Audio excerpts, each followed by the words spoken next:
On va essayer de calmer le jeu ce matin. D'abord, il n'y a pas de gagnant et de perdant. Il y a une décision qui avait été prise et il y aurait eu plus de problèmes, plus d'effets néfastes que d'effets positifs. Oui. Et là, s'il vous plaît, calmez-vous. Les non-vaccinés ne sont qu'une portion du problème auquel fait face le gouvernement. L'autre portion beaucoup plus importante, c'est la désaffectation des infirmières, du personnel soignant, des préposés aux bénéficiaires. Pas des bras, pas de la main-d'œuvre, de professionnels. Alors, il y a beaucoup de professionnels dans notre système de soins qui quittent le navire. Une hémorragie, littéralement, de professionnels. Pas de main-d'œuvre, pas de bras. On va commencer par calmer le jeu. On va commencer par essayer de se montrer plus respectueux. Parce que là, José, moi, je reçois des coups de téléphone, j'évalue du monde. Et ça barbe. Bon, les vaccinés, vous êtes vaccinés. Cessez de craindre les non-vaccinés. Si vous croyez dans votre vaccin, taisez-vous. À la table voisine, en quelque part, il y a une personne qui n'est pas vaccinée, vous l'êtes.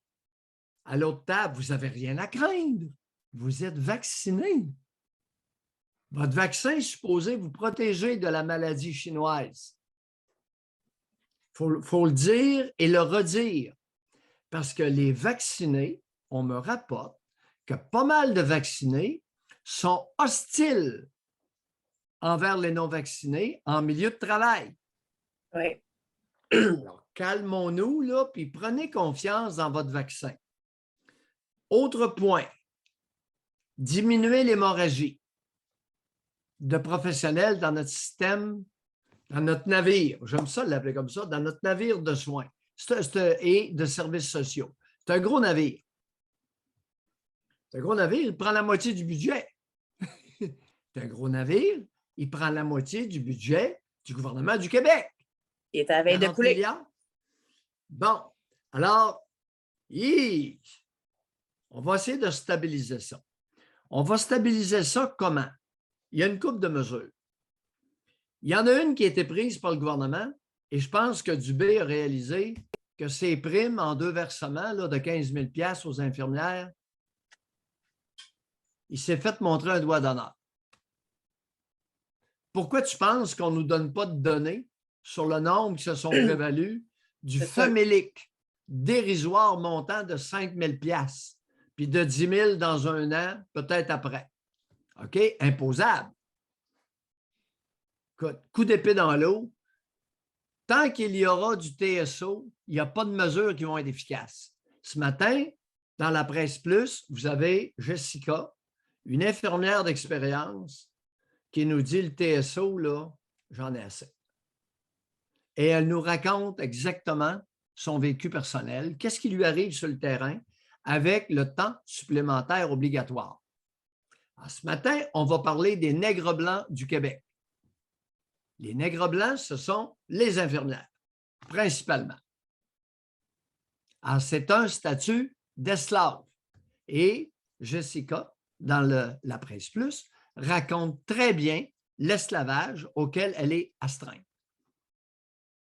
Ils ont ce droit-là, les gestionnaires dans le système de santé.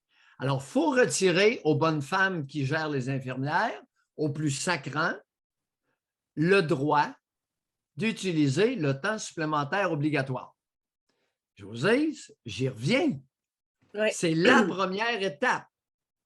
Alors, par décret, j'invite le premier ministre Legault lui-même à signer un décret désormais illégal, interdit d'imposer à un employé le temps supplémentaire obligatoire. Les temps supplémentaires vont être volontaires, sans aucune menace. La menace, là, lisez l'article dans la Presse Plus, elle va vous le raconter. Elle a eu une réprimande parce qu'elle a quitté à 7h30 le soir. Elle a quitté 7h30 le soir et elle a eu une réprimande dans son dossier d'infirmière.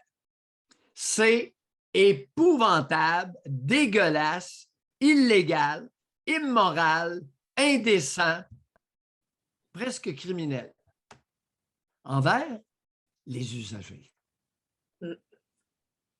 Elle avait fait son corps de travail depuis 8 heures le matin, il était rendu 7h30 le soir, elle a pogné ses bebelles et elle l'a décollissé. Elle n'avait assez, elle n'était plus capable. Bon, maintenant, une fois qu'on a interdit, on reconnaît que les primes de 15 000 $ en 2 versements imposables, non, il n'y a personne qui va mordre à ça parce qu'il faut d'abord retirer le temps supplémentaire obligatoire. C'est le plus grand irritant qui est responsable de l'hémorragie des professionnels de la santé vers n'importe quoi, y compris la maison. Ensuite, contrairement, j'y reviens ce matin, j'ai lu Michel Girard avec les incitatifs financiers, son emballage fiscal plus alléchant pour ramener ou maintenir des aînés en milieu de travail. 5 points. J'ai lu l'article du début à la fin.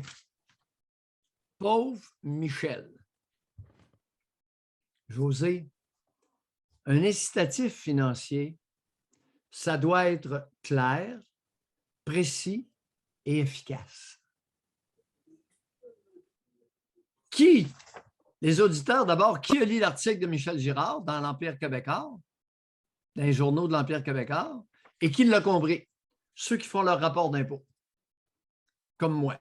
On est combien? Ben, à peu près pas. Alors, ça prend un économiste, un fiscaliste pour comprendre l'article de Michel Girard. Donc, ce n'est pas clair. OK? C'est pas précis. Puis, ça n'aura pas d'impact, son affaire. Regardez, il faut que ce soit clair et précis et important. J'ai recommandé hier pour le temps supplémentaire volontaire. OK? J'ai recommandé d'abord 7 ans et demi automatique, mais non imposable. Pas un crédit d'impôt à la fin de l'année. L'infirmière, il faut qu'elle sache qu'est-ce qu'elle va avoir dans sa sacoche dans 2 semaines. À la fin de l'année, là, c'est noyé, le poisson est complètement noyé. Ça n'aura pas d'impact, les amis. Même au niveau de la motivation, hein, c'est... Il me semble que ce n'est pas dur à comprendre, ce comportement humain. Ta mesure fiscale, ton incitatif pour qu'un comportement soit facilement accepté, il faut que ce soit clair, précis, efficace. Un crédit d'impôt à la fin de l'année, quand c'est le comptable qui va faire tes calculs, non, tu n'auras aucune idée. Puis là, ça va être ajouté au revenu. Puis finalement, hein, l'infirmière a dit, ouais, mais il faut que je paye encore, j'ai un surplus d'impôt à payer. Puis elle a travaillé fort, tandis que là, ça va être clair.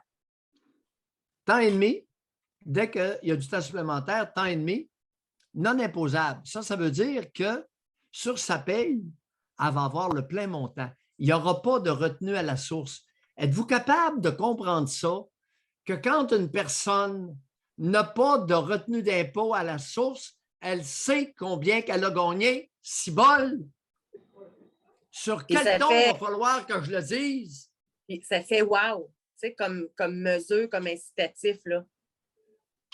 Est-ce que je suis le seul à comprendre ça au Québec? Michel, t'es brillant. C'est pas compréhensible ta patente pour 90% des Québécois. Ceux qui l'ont lu, commentez. Je veux vous entendre. Il n'y a pas grand commentaire. D'abord, il n'y a pas grand monde qui a lu ça. Hey, il est aride, l'article. L'article est vraiment aride. Bon. Les fins de semaine puis les congés, vous voulez avoir des infirmières, c'est temps double. Temps double sans impôt. Temps double sans retenue d'impôt à la source. Ça devient vraiment intéressant, là. Mais, José, ça commence à faire une galette. Et les 50 ans et plus, les infirmières, 50 ans et plus, quand vous allez travailler, c'est à temps et demi. Sinon, restez chez vous. Temps et demi, pas imposable. Il y en a combien, tu penses, qu'ils vont retarder le voyage en Floride? 56 ans, est en bonne santé, la mère, une bonne infirmière. Je m'en vais en Floride, là, et puis je vais aller faire, écoute, du petit temps et demi, pas d'impôt à payer. Puis, ouais, ben, compte tenu que mon Gus, il est tranquille, il ne bande plus, les fins de semaine, ça ne change pas grand-chose. Là, ça va être, puis les congés fériés, ça, ben oui, je suis très sérieux, ça va être temps double, pas d'impôt retenu à la source. Ben oui, mais les infirmières, il y en a plusieurs, écoute, il n'y en a pas beaucoup qui ont des vies sexuelles actives à 55 ans, là. Est-ce qu'on a déjà une réaction, Doc? Là, Marie-Christine a dit « Ça me donne le goût de devenir infirmière. » Un incitatif comme ça. Mais Ben, c'est ça le but. C'est ça le but, hein? Un incitatif, c'est quelque chose qui vous incite à crédit d'impôt. Crédit d'impôt. L'année prochaine, après mon rapport d'impôt, 6 mois après le rapport d'impôt, je vais savoir comment que je dois encore en impôt.